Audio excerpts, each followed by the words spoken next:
मैंने आसिम मुनीर की कमेंट्स को लेकर वीडियोस अपलोड करी है। मैंने आपको बताया था जो आज के समय ये हो रहा है बहुत गलत है।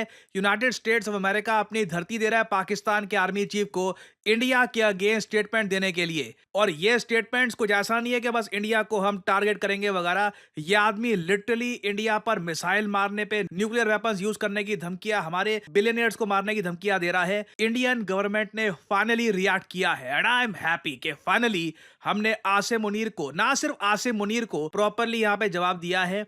यूएसए से भी सवाल पूछा है कि हमें उम्मीद थी नहीं कि आप अपनी धरती दे दोगे आसिम मुनीर को ये सब बातें बोलने के लिए। यहां पे आप देख पाओगे ये आज के समय आर्टिकल्स पब्लिश हो रहे हैं। Nuclear saber rattling is Pakistan stock in trade, ये बात भारत ने कही है ना। ये तो आर्टिकल्स हैं, जो एक्चुअल स्टेटमेंट है ये आपके सामने है। मैंने ऐसी स्पाइसी स्टेटमेंट भारत सरकार की तरफ से लंबे समय से नहीं सुनी। आपने मेरी प्रीवियस वीडियोस की टोन से समझ लिया होगा कि मैं वेट कर रहा था भारत सरकार ना सिर्फ पाकिस्तान को, यूएसए को भी यहां पर जवाब दे। और ये यहाँ पे आप देख पाओगे इंडिया ने ये रिप्लाई दिया है कि recently our attention has been drawn to remarks reportedly made by the Pakistani Chief of Army Staff while on a visit to United States of America.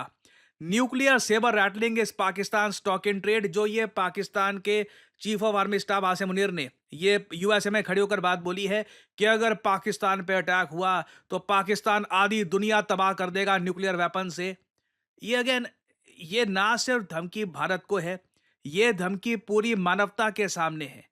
इसलिए इंडिया ने यहां पर यह बात बोली है कि इंटरनेशनल कम्युनिटी खुद ही कंक्लूजन्स ड्रॉ कर सकती है on the irresponsibility inherent in such remarks, which also reinforce the well held doubt about the integrity of nuclear command and control in a state where military is hand in glove with terrorist groups. Bharat ने openly कहा है कि अब international community में जो पहले doubt थे कि पाकिस्तान के न्यूक्लियर वेपन सेफ है क्या, इन डाउट्स को अब प्रॉपर्ली रीइंफोर्स कर दिया गया है। वो डाउट्स बिल्कुल सही थे कि एक ऐसा देश जहां पर मिलिट्री आतंकवादियों के साथ मिलकर काम करती है, उधर न्यूक्लियर वेपन्स कहीं भी किसी के हाथ भी जा सकते हैं। It is dangerous. क्योंकि अगर आसिम मुनीर सिंपली ये कहता, मान लो कि हम न्यूक्लियर अटैक का जवाब न्यूक्लियर अटैक से देंगे, वो अलग बात थी।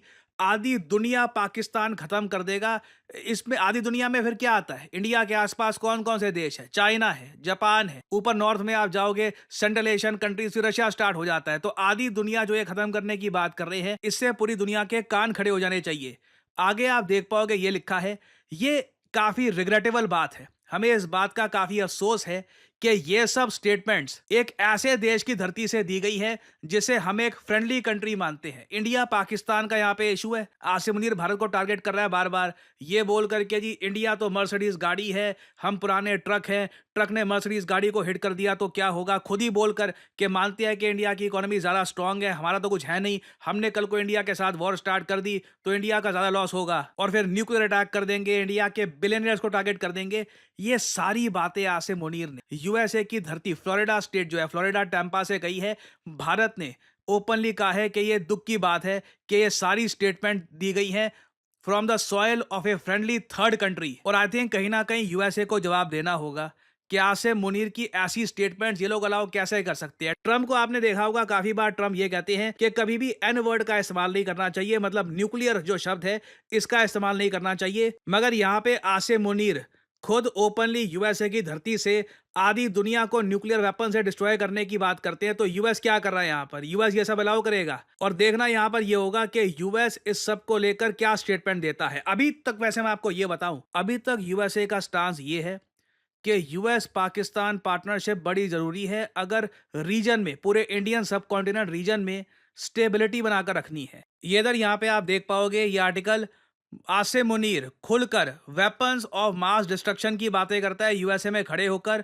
यूएस कहता है कि जो हमारे मिलिट्री टाइज हैं पाकिस्तान के साथ, ये की है to nuclear security in South Asia. आपको पता होगा बहुत सारी जियोपॉलिटिकल थ्योरीज ये भी क्लेम करती है कि पाकिस्तान के न्यूक्लियर वेपन्स का जो एक्चुअल कंट्रोल है ये यूएस के पास है।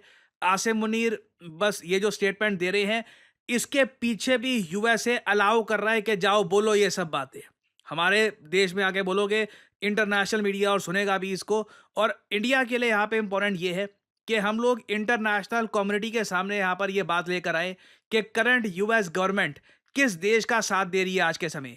आप अगर देखो, एक तरफ इंडिया है जो आज के समय एक एक करके यूएसए की सैटेलाइट्स लॉन्च कर रहा है। रिसेंटली आपको पता होगा, हमने निसार मिशन के अंडर दुनिया की सबसे महंगी सैटेलाइट लॉन्च करी है। उसके बाद इसरो अब एक और 6500 केजी की यूएस सैटेलाइट लॉन्च करने वाला है। एक तरफ भारत जैसा देश जिसके साथ मिलकर यूएस साइंस में एडवांसमेंट कर रहा है, हम सैटेलाइट लॉन्च कर रहे हैं। आगे जाकर स्पेस से रिलेटेड और भी बहुत सारे मिशन होंगे जहां पर इंडिया यूएस मिलकर काम करेंगे। दूसरी तरफ पाकिस्तान, लिटरली एक ऐसा देश जहां पर ओसामा बिन लादेन छुपकर बैठा था, वही आदमी जिसकी वजह से 2000 अमेरिकन मारे गए थे 9/11 आतंकवादी हमलों में। इट इज एब्सोल्युटली इनसेन कि ट्रंप आज के समय इंडिया को प्रेशर में डालने के लिए यूएस की फॉरेन पॉलिसी को कहां लेकर जा रहे हैं। मैं फिर से रिपीट करूंगा, यूएस एज ए कंट्री बुरा नहीं है।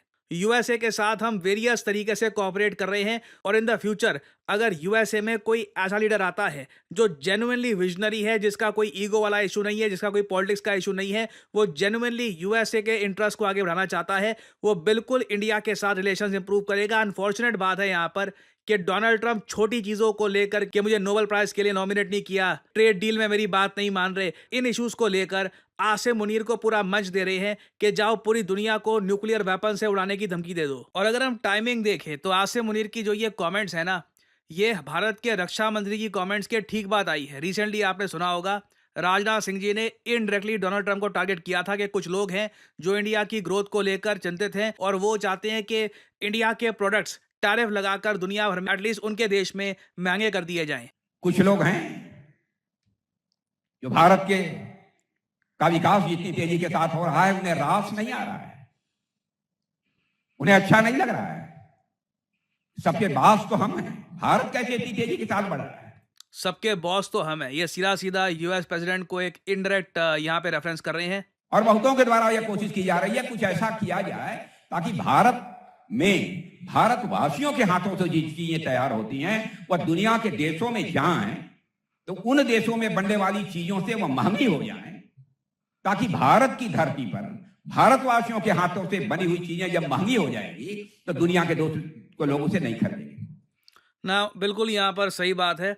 एक तरफ तो ये सब चीजें की जा रही हैं, साथ ही साथ ट्रंप द्वारा ये भी बोला गया है कि रशिया के साथ साथ भारत की इकोनॉमी भी मरी हुई है, डेड है।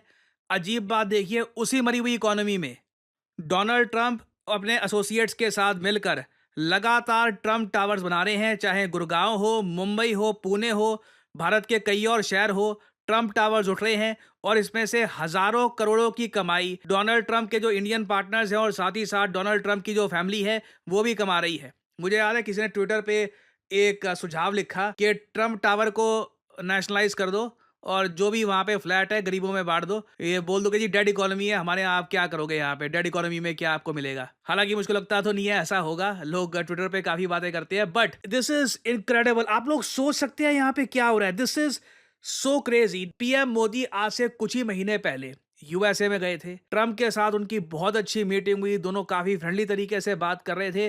फिर उसके बाद अचानक से पिछले कुछ 1-2 महीनों में डोनाल्ड ट्रंप बहुत ज्यादा हॉस्टाइल हो गए हैं अगेंस्ट इंडिया। इसमें अगेन जो रियल स्टोरी है we still do not know. कई लोग अभी भी मानते हैं कि इंडिया ने जिस तरीके से पाकिस्तान के एयर बेसिस और साथ ही साथ जो इनके न्यूक्लियर कमांड सेंटर है उसे टारगेट करना स्टार्ट कर दिया था। यूएसए इस बात को लेकर काफी गुस्सा है और साथ ही साथ ट्रंप ये एक्सपेक्ट कर रहे थे कि पीएम मोदी ये तो बोल देंगे कि जी डोनाल्ड ट्रंप को नोबेल प्राइज मिलना चाहिए, हमने वो भी यहाँ पर बोला नहीं है। बेसिकली ट्रंप शॉक्ड है कि जिस तरीके से इजराइल, आर्मेनिया, एजरबाईजान, पाकिस्तान, ये सारे देश खुलकर कहते हैं कि ट्रंप को दो नोबेल प्राइज, इंडिया झुकने को तैयार ही नहीं है। इंडिया झुक ही नहीं रहा। इंडिया को जो अपनी फॉरेन पॉलिसी के हिसाब से सही लग रहा है वो हम यहाँ पर कर रहे हैं। ये बात डोनाल्ड ट्रंप को बहुत ज़्यादा चुभ रही है और अब देखना होगा कि डोनाल्ड ट्रंप अपने पर्सनल इश्यूज की वजह से इंडिया के साथ रिलेशंस किस लेवल तक खराब होने देते हैं। और कहीं ना कहीं डोनाल्ड ट्रंप से कुछ अकाउंटेबिलिटी मांगी जाती है, नहीं मांगी जाती कि आपने कंट्री के साथ हमारे रिलेशन इतने खराब कर दिए, what did you gain from it. और फाइनली यहाँ पे आप लोगों से मैं एक सवाल पूछूंगा, क्या भारत को ट्रंप को अलाउ करना चाहिए कि ये भारत में ट्रंप टावर बनाते रहे, especially after saying India's economy is dead economy, और आसिम मुनीर को ऐसा मंच देने के बाद। अब देखो, जो ट्रंप टावर बन गए तो बन गए, वो तो बिक भी गए हैं, कई लोगों ने खरीद भी लिए हैं वहां पे अपने अपार्टमेंट्स, उसका तो मुझे लगता नहीं है कुछ खो सकता है यहाँ पे। मगर क्या फ्यूचर में ट्रंप को हमें अनुमति देनी चाहिए कि इनकी प्राइवेट कंपनी जो इनके बेटे चलाते हैं ये भारत की कमाल की जो रियल एस्टेट मार्केट है, वहां पे फायदा उठाए, अपने ट्रम्प टावर बनाए, करोड़ों रुपए कमाए, फिर इनके पिताजी ट्विटर पे जाकर ये बोल दे कि इंडिया की इकोनॉमी डेड है। मैं यहाँ पे जानना चाहूंगा, should India allow future Trump towers, yes और नो?